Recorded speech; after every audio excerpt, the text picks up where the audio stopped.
বেহায়া বেশরম মহিলা, তুমি জাতিকে পাপী করে, তোমার অঙ্গ প্রত্যঙ্গ জাতিকে দেখিয়ে জাতিকে জাহান্নামের দিকে ঠেলে দিয়ে তুমি নিজেকে শিক্ষিত মনে করো না। ভুল হিসাব তোমার বিদ্যাকে কবর দিতে এসেছি, তুমি মনে রেখো।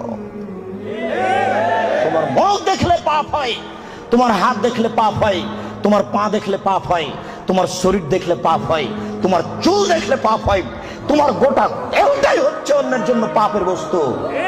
শোন, এই ছেলে, তোমার বাপ তোমার বোনকে দিয়ে জাতিকে পাপী করে তোমার বাপ যেন তাহাজ্জুদ পড়ে জান্নাত কিনতে না চায়।